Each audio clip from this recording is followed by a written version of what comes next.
Jump off that exhausting hamster wheel and into balanced living with Dr. Marissa. Promise you joy in the mystery. Dr. Marissa, also known as the Asian Oprah. Her mission, to be a beneficial presence on the planet. Her purpose, to be your personal advocate to live, laugh, love, learn. Her life motto, don't die wondering. Take back your life with Dr. Marissa Pay. And welcome.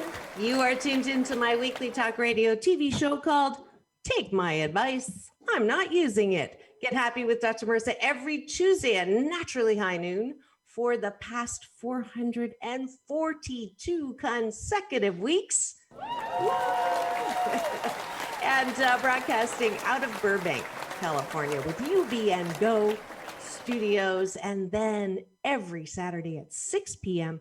on my CNBC, NBC syndicated KCAA channel, which is AM 1050, FM 102.3, and FM 106.5. And then all the time on demand from Spreaker to Stitcher to podcast to iHeartRadio, you name it, I'm there splattering more hope and happiness because the show is no gossip, no scandal, and no K-words, no Kardashian talk at all, because I want you to focus on your own reality show and how you can be happy 88% of the time. And if you've missed any of my past shows, from Layla Ali to Marianne Williamson to Marianne from Gilligan's Island to the cast of Happy Days, you can go to my free subscribe YouTube channel and watch it all there. So I am delighted that today I actually have someone. We've been trying to make this happen for a couple of years. And he said, I want to get the book done. I want to get the book done. And the book is done. So I first want to just thank and give a little bit of love and a peace in, peace out shout out to someone who's just so beautiful. And I put the promo pick up, but Greg Reed, Dr. Greg Reed, has been instrumental in introducing me to a myriad, a plethora of super interesting people that I've gotten to interview, from Frank Shankwitz, if you missed that interview, founder of Make-A-Wish Foundation, to the founder of UGG. And now today we have, let me get the right thing here.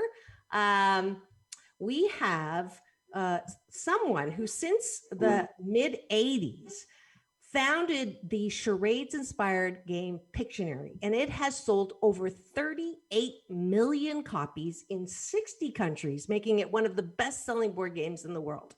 It's even been licensed by popular sitcoms like The Simpsons, Friends, and The Facts of Life. But what most people don't know is this game was not originated by the toy giant like Mattel or Milton Bradley, but by my guest today, Rob Angel, a young waiter at the time. I mean, you're still young. A young waiter from Seattle with no toy experience, who simply had a big idea and went for it. Angel turned a weekly game night tradition into a best-selling board game, and it made him and his partners multi-millionaires when they sold the game to Mattel for $29 million. Now 62, Angel recently told the story of Pictionary in his book, Game Changer. And if you stay to the end, one lucky listener watcher will get that Asian Oprah giveaway copy. So we both met. We were speaking on Dr. Greg Reed's stage at Secret Knock, a very exclusive event, couple of years ago, or maybe more than that. But anyways, I'm so delighted to have right now, live in studio, thanks to Zoom from Seattle, Washington, Mr. Rob Angel. Finally. Has it been more than 2 years? Oh my goodness, yeah, I think it's been more. I've been putting you off for that long. Story of my life. Yeah, nothing personal. Well, I'm just so glad to, doing some of the research. I mean, I didn't really look into it because I didn't have a reason to, because you weren't coming on yet. And I have photographic memory, but just not enough disk space. So it was interesting though to find out. I want to hear, first of all, how this started as a college dorm room game. So did you're sitting around, there's nothing on TV or something, and then you start scribbling stuff and say, what is this? How did that start? Yeah, it was just after I graduated from college, with a blistering 2.9 GPA, by the way. I just helped a bunch of college students, so it's top of mind. And I moved in with three buddies. And one night, we're waiting tables, making $2.65 an hour, and plus tips. Uh-huh. And one night, one of them says, "Hey, I've got this game I played at school called Charades on Paper. Let's play." Sure. I mean, I was always a dreamer, a schemer, entrepreneur, looking for my opportunity. But I didn't know it was coming in that moment. So we got off the couch, started sketching words to each other. Two guys there, two guys here, beer in the middle. And we just had a ball. I mean, we're up all night long. Wow. And the next night, and the next night, and the next night. So finally, after about a week or two, I go, this might make a good board game. Remember, this is 1982, because that's when board games were popular. And so I said, okay, I'm going to do this. And of course, I didn't right away, but that's a whole different story. Okay. That is part of the story. So let's get into it. So college friends, you like the game charades, you started drawing pictures. Like, how do you win? Like, who guesses the most? Or yeah. No, there was no game, there was no board. Literally two guys, if you get the word, you might get a sip of your beer and a high five and you move on to the next. That was it. There was no game. Got it. Okay, so you have this idea and you're a schemer. You said that yourself, so I'm not calling you names. And you decided, so you have no game experience, you have no production experience, you're a waiter, right? Did you have aspirations for anything else, or? No, I mean, I'd love to tell you that I was going to plan on tearing up the world. But at that point, I was planning on going to Europe for 2 months or 5 months in backpack. I knew my opportunity would come, but no, I didn't have a plan, a dream, I didn't know what I was going to do. But as I always say, I was open, right? Right. I'm always open to opportunity, to adventure, to new people, to new things. And so that's when I just knew eventually my opportunity, my aha moment would come. And it did about 2 years later.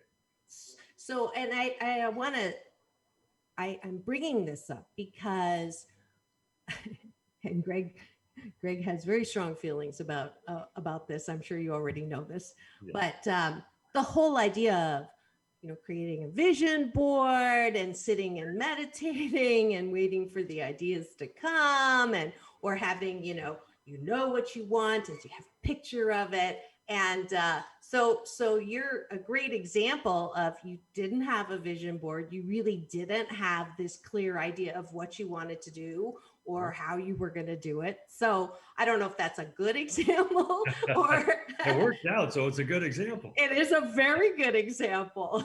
So if you don't have a vision board, don't worry about it. You can still, were you floored when you sold the game for that much? By then, no. I mean, that was 20 years actually after the time I'm talking about. Okay. I mean, it was a business by then. Okay. I mean, there does come a point where you can't just wing in a prayer.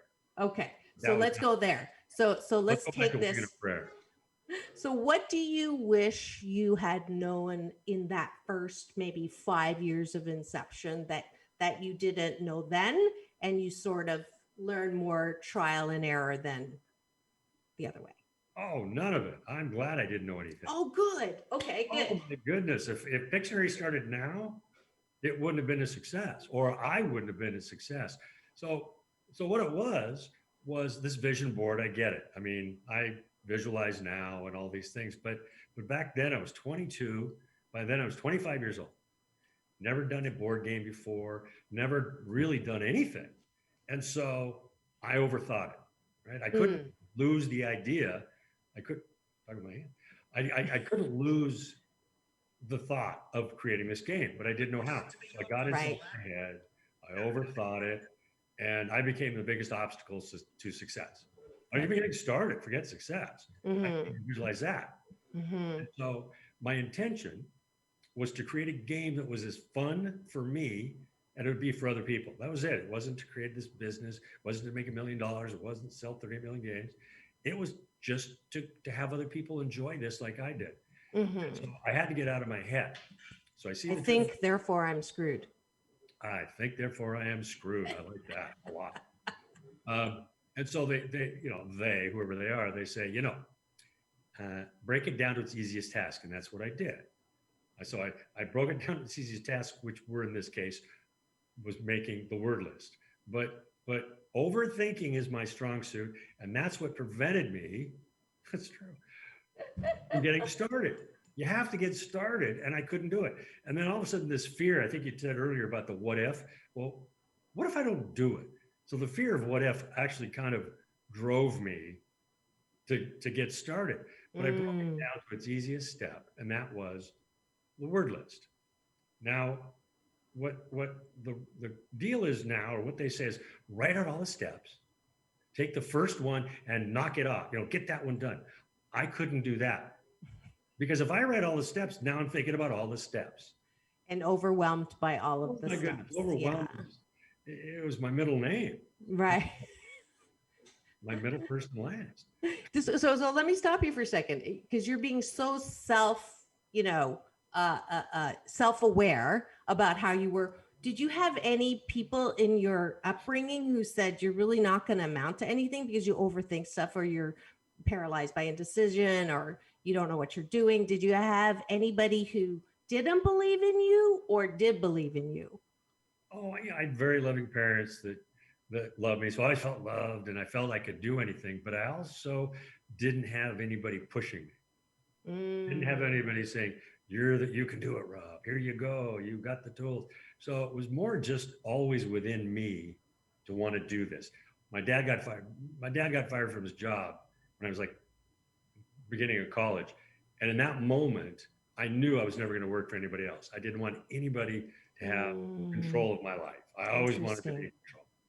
And so that was kind of the backdrop. Mm-hmm. And so when I decided to get started on the word list, again, smallest, and here's the other thing about that, the most accessible first step, because everything I had and I needed was right in my condo or my apartment at the time, pad of paper, a pencil, and a dictionary. Because if I had have overthought that first step, it never would have happened. I mean, I was like, it's like Michael Singer from the Untethered Soul. He talks about if all your thoughts become a person, what do they look like? Oh, scary. Man, that guy was a pain in the ass. He's just talking to me all the time. Rob, you can't, you're a waiter. Right, so, the critic. Mm-hmm. Oh, the inner critic was terrible. Mm-hmm. So I go in the backyard with the accessible pieces, open up the dictionary, and the first word that made sense, given my criteria, was aardvark. I'll write down the word aardvark. Now look. How do you draw an aardvark? I had no idea. I had no idea. But I knew it was an animal, so I wrote it down. But I got excited. Right? To celebrate the small victories. My goodness. I was jumping around. I'm excited. My roommates think I'm insane. I'm in the backyard doing it. But I'd gotten started. In that moment, here's the mindset change. I was no longer a waiter. I told myself I was a game inventor only because I wrote down one silly word. Wow. Right? And it took 3 years to get that first word, get out of my head, all these obstacles. 3 years to write the word aardvark. It took about 30 seconds to write the second word, abacus. And that was it. I got started and it snowballed. It went and faster and faster and faster from there. Right. Did you ever think about using X-rated words? Sorry. In that moment, no, but that was always, we finally got an X-rated version. We did a licensing deal in England with a condom company about 15 years later. And that was fun to me. Oh my gosh. I can't even imagine. Because that thing of humanity or whatever that's out now, that's humanity. Yeah. So, I got to go look for that game just for kicks.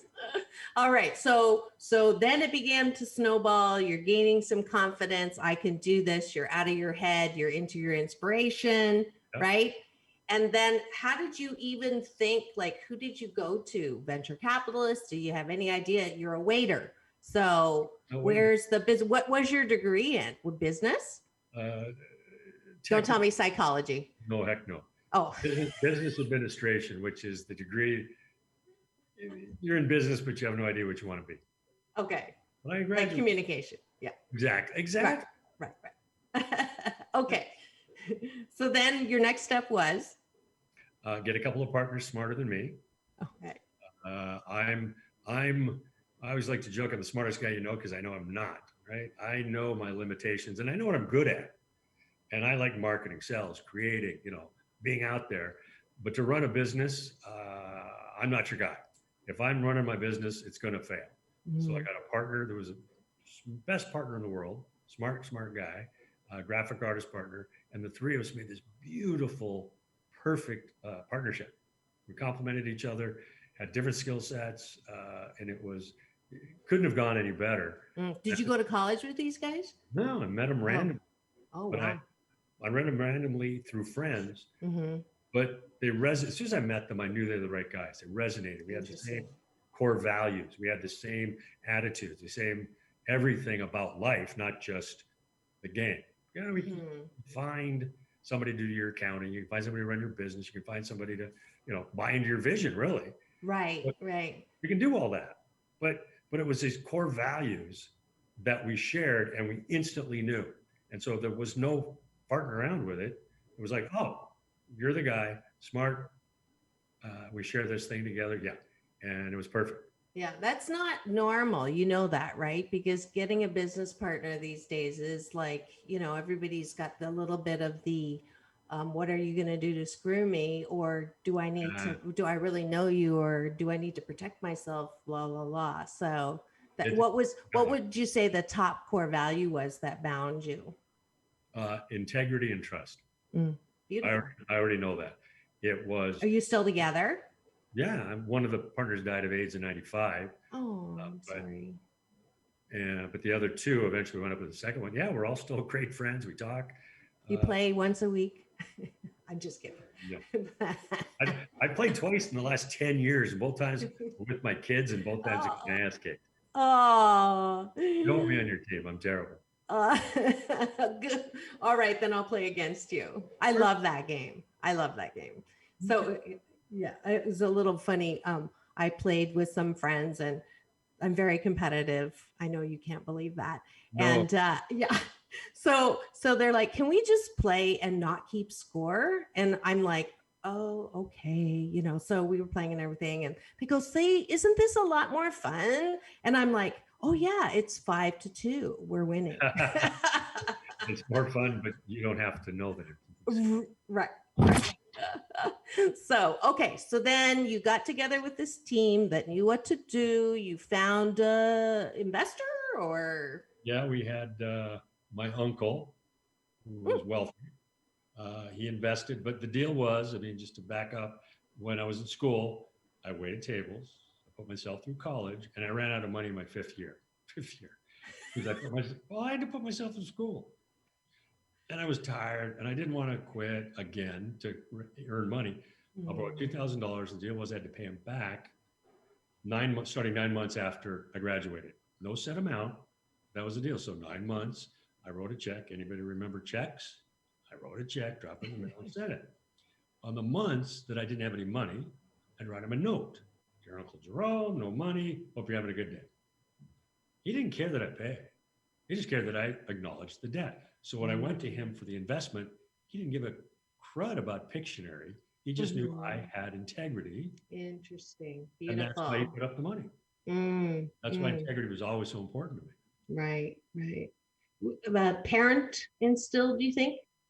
Or did something happen? Yeah, it had to have been. It had to have been. Because sometimes people learn like the hard way. Like if somebody is not integrous with you, then you know that you are. I just was curious, but okay, sorry, go ahead. Next. So what are we at now? So we've got. So your uncle invested. Yeah, we've got to get the game. So remember, this is 1984, 85. There's no internet. So we've got to produce 1,000 games. You can't just look on the internet and go, how do we make games? Uh-huh. I had to look in the yellow pages. Wow. What's that? Right? The big ass yellow book. Yeah. Pads of paper, pencils, markers, printers, boards, 9 different companies supplying with parts to my apartment. And we hand assembled the first 1,000 games. Wow. By hand. So I mean, literally my fingerprint on every one of those first 1,000 games. How cool is that? It was a blast. That is so cool. I didn't know that. That's awesome. Hand assembled. Hand assembled. That's awesome. If you're wondering who I'm talking to today, we'll do a little brief station ID. Yeah. This good-looking guy is a friend of mine from Greg Reed. We both shared the stage at Secret Knock, and you are listening to the creation and the whole process behind a beloved game called Pictionary, and you are tuned into, take my advice, I'm not using it. Get happy with Dr. Marissa. So now you hand assemble, it starts selling. What was there any point where you knew that this was going to take off, or you doubted that it was going to take off? Oh, there's always doubts. Because every day was an adventure. We were using intuition and guts and feeling. So we had no idea if it was going to work. Okay. There was no metrics to say, you've sold this many games, you're a success. It was like, okay. Oh, sold a couple more games today. Awesome. How did you sell them? No internet. No internet. I would literally take the game, put it under my arm, and walk down the street. No. I swear. It was like back then, again, 1985 by now when we launched, Toys R Us, KB Toys, all the big box stores, and a few toy stores in Seattle were the only places you could buy the game. So we figured, well, we can't have access to the big stores, and I want to sell to more than just 3 toy stores in Seattle. And so I would go to department stores. Nordstrom was our first big break. Furniture stores, bookstores. I went to one of my first sales to a real estate company. We were doing anything we could to get people that normally wouldn't buy or see a game so they could see it. So we were all over town. And so I hope y'all listening are listening that you, I don't want to hear the complaints about, I don't have a distribution. I don't have a funnel. I mean, okay. You walked into Nordstrom's. Walked into Nordstrom. With no contact, right? I did have a contact, but not enough to make the sale. I mean, I had to sell it on my own. There was no, well, let's do Rob a favor. So I walk in and I'm promising the moon and the stars. I mean, I'll take the games back. I'll do demonstration. I mean, anything I could to get that sale. I mean, anything. And she wound up taking 12 games for the 6 stores. And that was pretty amazing. Wow. That was our big break. Yeah. How much did you sell them for? $15 wholesale. $15 wholesale. And they sold it for 30. Everything double the wholesale. Everything double. But okay. keep in mind though, here's a little side note. We didn't know when we set the wholesale price at $15 because that's what our competition was, Trivial Pursuit. How much it was going to cost us to produce those 1,000 games. How much? $22. How much? 22. Oh. Do the math. We lost $7. $7 for every of the 1,000 games. Right. And then you're not paying yourself for labor either. You're right. So, oh my God. Yeah. I did that with my 52 card pick-me-ups. My daughters were slave labor. But anyways, so. Just a quick aside, 52 card pickup. Yeah. So when we were producing the games, 1,000 games, $500 cards per game. Uh-huh. So the first big test that we had was the printer goofed up on his bid and he said, I can't get them to you in time for your launch.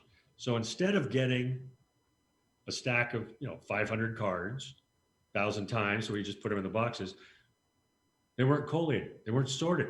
So we had to hand sort the 500,000 game cards. I mean, it was like OMG. OMG. And it was like I did the math, I think it's 9,850 packs of playing cards, throwing all of them in the middle, mix them up, and then putting them back in the boxes.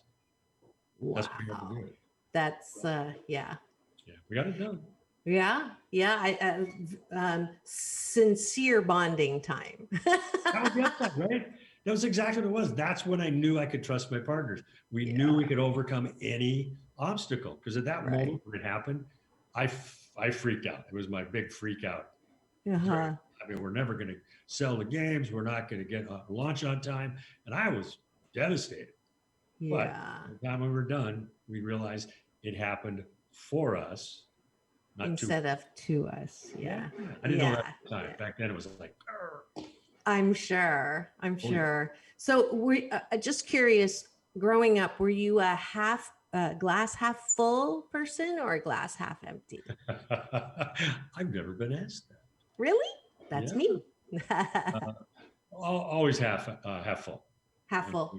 Well, there you go. And that's my point. Yeah. Because that's that law of attraction, even though don't tell Greg I said that, but just the energy that you are bringing to yourself, right? Absolutely. What did you say? Do as I say, not as I do. I believe in it. I didn't do it, but now I know I was doing it all the time. Right. Perfect. So big break. What was Nordstrom's the big break, you would say? Well, they were our big sales break in Seattle, because they allowed us to do demonstrations. So I'd stand at the bottom of the escalator for 16 hours a day trying to sell the game. I mean, I was working, this was full startup stuff. A little table about that big, put a game on it, and I'd be standing at the bottom of the escalator with a pad of paper and a pencil. Hey, you want to play my game? And rejection, and people looking at you like you're crazy. And that's character building. There was a switch though. It was terrible. I mean, I sold like 2 games in 16 hours, so I had to figure out what the problem was. And then we realized people don't like to draw, but they like to guess. So we switched the whole dynamic from Pictionary is not a drawing game, it's a guessing game. So that changed everything. Interesting. So then? We started selling. And we were working our tails off in Seattle. And so by the end of the year, we sold 8,600 games, literally out of my apartment, out of my car. We sold 1,000, ordered 10,000 more, and we sold 8,600 games. And so by the beginning of 1986, everybody knew about Pictionary. So that took 4 years, 4 years of blood, sweat, and tears. From when we started, it was about 18 months, really. Okay. From the time I decided to work on it to the end. It took you 18 months to get the first list, and then 18 months to sell everything. Yeah, no, I swear the whole thing from the list to the end of the first year of sales was 18 months. It went really fast. That's great. Really fast. Great. And then also by 86, that end of the first year, Mattel, Milton Bradley, Worlds of Wonder, everybody knew about Pictionary. So they wanted a piece of us. But you said? Sure. Oh. Sure. Easy. You said you were easy. So yeah. We couldn't scale. We were just too big, and we just didn't have the financing to scale. And so we had a license, which is one of the bigger companies would do the manufacturing, distribution, and sales. They would pay us a royalty. So they spend all their money and just write us a check at the end of every quarter for how many games. Yeah, it was great. That's great. So then before I ask you about the book. Yeah. So at what point did you feel like, I'm just seeing if there's comments and things, we're getting lots of thumbs up, but at what point did you, so you're glass half full, you have your moments of, oh my God, this is not going to happen. But was there ever I made it, we did it? Or are you like most entrepreneurs who say, what have you done for me lately? And this is fine, but like, what's next? And what do I have to do next? And, this was great, but I'll be happy when. Do you have that disease or no? The I'll be happy when? No, I have several diseases. That's another show. We'll talk I know, TMI. That's my sexual healing at the end of the month. No, that's not what I meant. But anyway, I set you up. I'll take it. I apologize. When I knew I'd made it was, or at least that moment, where like, holy shit, what has happened? I'm going to stop you for a second. We're going on FCC rules on Saturday. That's okay. So I'm going to have to warn them at Mark to dump that. Okay, go ahead. I forgot to warn you. It's my fault. I forgot to warn you. Okay. I'm in France. There you go. We licensed in Europe pretty quickly, and my first trip to France, and they're already selling. We're doing our first marketing meeting, and I'm pretty wigged out by this whole experience, and I'm just exhausted from jet lag. So I need a little break. So I put myself in timeout, as I call it. I just went for a walk up the street, and in the window of the shop is a Pictionary game in French. I mean, I can tell you right now, it was right there. I look at it like it was 35 years ago. I know exactly where it was in the window. And it was that, am I in Candid Camera? It was like that moment. This moment, like, I'm this waiter making $2.85 an hour, making $500 a month from Spokane, Washington. And I've got something in a window in France in French. That was that I still get emotional. It was that moment where I go, this is just surreal, unreal. Cool. Maybe we have something. It was totally cool. Yeah. Well, congratulations on that. Yeah. Especially hearing how you assembled 1,000 board games on your own. Yeah. For sure. A little different. We were, we just, Pictionary wasn't a board game.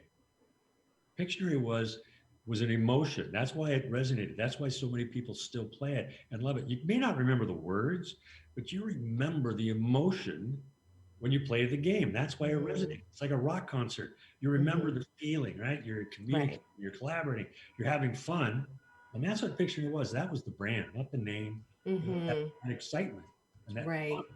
And that's what's resonated for 35 years with people still. That's so awesome. And we're going to come right back. It's time to thank the sponsors of today's show. And when we come back, we're going to talk about Rob's new book called Game Changers. And it's a Wall Street Journal bestseller. Congratulations. So happy to see that little gold foil there on the book. And we'll be back in 2 and 2. Peace in, peace out, world peace through inner peace.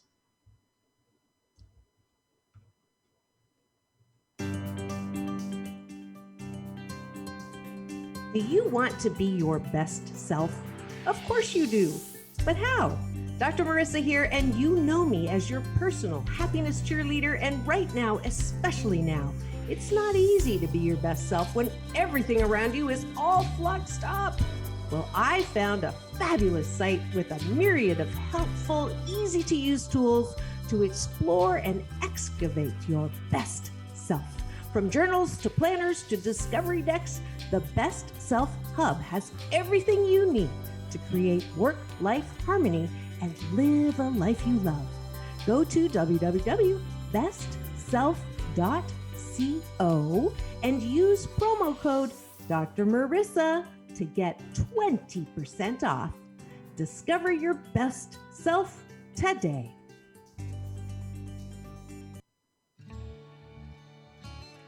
Did you grow up stuffing your feelings? You want your kids to be able to express theirs? Then you will want to get the award-winning interactive children's book called Mommy What Are Feelings by Dr. Marissa Pay and illustrated by her daughters when they were 5 and 7. This book is recognized by the autism community and helps your kids realize the vibrant color, beautiful touch, delicious taste, and tantalizing sight of feelings. Free story times on Zoom come with every ebook purchase, so go to www.drmarissa.life for your holiday shopping today. All right, and we are back. You are tuned into my weekly talk radio TV show called Take My Advice. I'm Not Using It. Get Happy with Dr. Marissa every Tuesday at naturally high noon out of Burbank, California with UBN Go. And then every Saturday at 6 Pacific Standard Time or day. I don't know what the the time is now. I know it changed. Every 6 on my CNBC NBC channel KCAA, and that's AM 1050, FM 102.3, FM 106.5, the station that leaves no one behind. And today I have a delightful guest for you, and we're just backtracking and finding out what went into making Pictionary one of the top best-selling games that I'm sure you've experienced and I've enjoyed, and that is Rob Angel, and he is here with his newest book called Game Changers, and I'll be giving away one free Asian Oprah giveaway. So, those of you who are watching for the first time, I was introduced to Oprah as the Asian Oprah by Michael Bernard Beckwith. So the term has stuck, and so I do give away. You get a book, and you get a book. So you're going to get the Game Changers book to the first person who goes to my website, drmarissa.life, and says Pictionary. And we'll get that book to you. And Rob, tell me how this book got into play. I know sort of the story, but my listeners don't. So it was about 6 years ago, the 30th anniversary of Pictionary. But the bigger story was I wanted my kids to know what Daddy did. They knew the benefits of Pictionary, but they didn't know really what I did and how I got there. And so I started writing the book really for them, but like most things, it takes a life of its own. So by the time I got into it, all the stories are coming back and all the feelings are coming back. Oh, we did this and that happened because of this. So it's been a fabulous ride, very cathartic, very like, oh, this is a pretty good story. Mm-hmm. So it took about 6 years, but I'm really pleased with it, really happy. It tells the story, basically what I've been talking about, what I was feeling, what I was thinking, and the steps we took to make it the best-selling board game in the world. That's so awesome. Now, did any of this take a toll on your personal life? Are you like a serial overachieving workaholic? No. But it takes one to know one, right? Yeah, no. Like I tell you, you can get the book on Amazon, by the way. Yeah. No, when I sold the company in 2001, after 20 years, that's the question. What have you done for me lately? What are you going to do? Where's your next game? What's your next business? I believe in just living my life how I want to live it and what resonates for me. And it wasn't getting another business. I love Pictionary, but I didn't love the game business. So I raised my kids. I mentored. I did nonprofits. I did all these things. I volunteered my time. And that's what resonated with me. That's what made me happy. That's nourished my soul. So I didn't feel the need to do what everybody else told me I should be doing. And I saved my money. I didn't think I was smarter and spent it all in a new business. I put it away. And so now I get to live the life that I want to live financially, spiritually, emotionally, physically, because I plan for it. I plan for my success. We all plan for our failure. Right? Oh, plan B. What's your plan B? Well, don't plan for your success as well. Visualize. Think about what it will look like. I like that. That's what I did. For me, success is about time. For me, my success is freedom and time. I want to do with what I want to do with my time and my freedom. So I've invested my time, energy, and money in that. Mm-hmm. And so I haven't felt the need to appease anybody else and make everybody else happy. Mm-hmm. So now, right. No codependency here. It's me. It's who I am. Right. Cool. So, any advice for entrepreneurs out there who haven't gotten their Nordstrom moment or their France moment, or they don't have the support of their family or people that are around them keep asking them, when are they going to get a real job? Yes. So any tips or advice or support? Yeah, trust your intuition. Trust yourself because you're the only one that knows and you know how things feel. If this business that you want to do feels right, then it probably is worth pursuing. If somebody's telling you don't do it, don't listen to them. Trust yourself, trust your gut, trust your instinct because generally we don't have all the answers. Nobody has all the answers. Mm-hmm. Nobody got to success the same way. Me, Sarah Blakely, Mark Cuban, we all have different stories. So we Mm-hmm. had to trust our instincts and what felt right.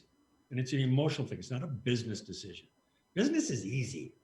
Business decisions are easy. 1 + 1 is 2. But it's those emotional decisions that you have to make. Those are the tough ones. And trust yourself. And when it feels right, go for it. And if it doesn't feel right, don't. It's okay. It goes both ways. But you're the Right. only one that knows. Don't listen to Yeah. anybody else.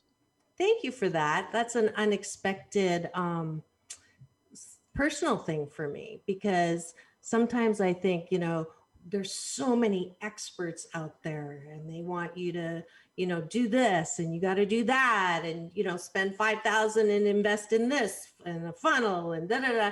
And I worked with one and, at the end of the month, I'm like, I feel so stupid because she keeps telling me all the things that I should have done or Right. I'm not doing right or why did I, and at the end of the month, I felt the lowest I've ever felt about myself. And Right. and then I had to stop and go, wait a minute. This is the same person that has gotten this and this and this. Why am I letting someone dictate how I feel about what I'm doing? Like it was so ridiculous. But I think that's, planning for success. That's one takeaway for me. And the other is trusting your own abilities because we all are, as you said, gifted, talented in our own way. Doesn't have to be like someone else. No, and it won't be. Right, right. Beautiful. Um, so what do you wish for this next barring what the outcome is today, election day? We're not even going to go there. We're not going there. Oh, no. But what would you like if you could have anything this next year? What would you set as an intention?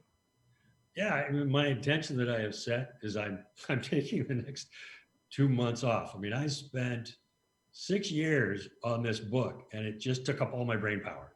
I mean, I was absorbed in it and it's like selling Pictionary. Jumping to the next project now would be a disaster. And when I say I've taken 2 months, the next 2 months, I'm just going to take my time. But my intention is to be of service. My intention is to find out what resonates with me so I can help, I can support, I can be happy and do all the things that I want to do. And so I'm just kind of waiting for that. And I'm open to it and taking steps to let it in and make it happen. Do you want to get married again? A little nervous laugh there. I asked him, just so you know, I asked him, is there anything that I cannot ask you or say? I always ask all my guests True. that. I did say that. You said, no, that's fine, All which right. is what they usually say. And then I pop them at the end. I'll answer the question. Okay. No, kidding. Do I want to get married again? No, I've been married. I've got kids. But being in love, having a relationship, being connected, yeah. I mean, do I want marriage? Not necessarily. But the rest of that, absolutely. Absolutely. Are you single now? I'm not. You're not. Okay. First time in a long time. Wow. Is it someone from Secret Nog? No. I'm getting all the gossip out now. I won't let Greg have that. No, hell no. Excuse me. Heck no. Oh. I did it again. Don't. That's funny. That's funny. Well, good. I'm glad because you really do. I think a couple times we've intersected and you were single and you seemed like you're such a nice, wonderful guy. I have to say that.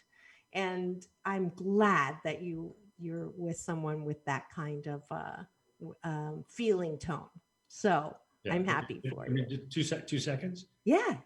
So So what it is, whether it's business or relationship or whatever, I've done a lot of work on myself in being open, right? We all talk a good game. I talk a good game. When we were talking at Secret Knock, excuse me, we're talking at Secret Knock, I talked a good game, but I really wasn't living it. I wasn't practicing it. I wasn't really trying.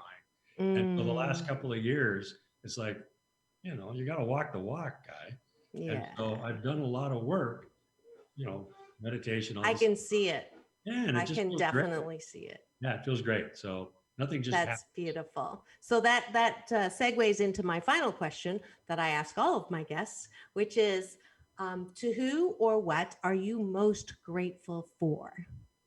Oh, I'm just grateful for my life. I Hmm. mean, the life I live, not just my life, but the life I live and the ability to share my story, to talk, to raise my kids. I mean, for goodness sakes, no Mhm. matter what woohoo and what gobbledygook you want to talk about, I am one lucky da da da. I mean, There you go. I've worked hard, I've made it happen, and I'm just living a life that I couldn't dream up. So I'm lucky, I'm blessed, and very thankful for all of it. Beautiful. Thank you so much, Rob Angel. Go to Amazon, get the book Game Changer, the story of Pictionary and how I turned a simple idea into the best-selling board game in the world. Wall Street Journal bestseller. And there's one copy available for the lucky person who goes to drmarissa.life and puts Pictionary in the subject line when they sign up. So thanks again. Wonderful to have you. I'm glad we finally made it happen. Thanks. All right. And we are at the end of the show where I invite you to my balance bar. And these are the times that I am and what is going on and how you can join me. So first of all, to celebrate, I mentioned it before, if you want to hear this again or any of my past shows, there's a great one. I mean, they're all great, but I had Jane Elliott is an incredible interview of an 86-year-old woman who's been fighting racism her entire life. And she says that all white people are just faded Black people. So go look up that one. I'm now over 216,000 views there, and I'm so grateful for that. Also, on November the 21st, back by popular demand, my workshop, 2 hours on Zoom, Be the Best That You Can Be and Broadcast It, where I help you write a 30-second commercial that you hear me do for promos in the middle of the show. If you'd like to be a sponsor, something for you to go and consider as well. And then the next day on Sunday is story time with Mommy What Are Feelings on Zoom. You can be with your kid or not, and it's a beautiful, wonderful time. We had kids from Toronto and Vancouver and Illinois, and it was just a fabulous time. So that's November 22nd at 10 a.m. You can sign up for all of these at my website, drmarissa.life. And the book, Mommy What Are Feelings, is an ebook that you can download and your kids can color in every single day to help them process through feelings right now during this time. And all proceeds for that book go to my 501c, 8 Ways to Happiness, which is part of my Happy 88 mission to help 8 million more happy people be happy 88% of the time. And it's for kids and teens and young adults who've temporarily forgotten that that is their birthright in life. So in that, also, if you shop on Amazon, anybody not shop on Amazon, go to Smile Amazon, put in 8 Ways to Happiness. If you use that link, everything is still the same price, but it forces Amazon to give me just a little bit to donate books for that community that I just mentioned. Every Monday, 10 on Facebook Live, 10:30 on Instagram. I do my Mind Your Own Business with Dr. Marissa, a new series specifically for this fluxed up time on tools, Happy 88 tools, how to mind your own business and your business of happiness. So that's it for today. Thank you so much for joining me. Remember, it's all about balance. Peace in, peace out. World peace through inner peace. Dr. Marissa, reporting live, broadcasting live from my studios in Burbank with UBN Go. We'll see you Saturday at 6 too. on CNBC KCAA AM 1050, FM 102.3, and FM 106.5. Have the best week ever.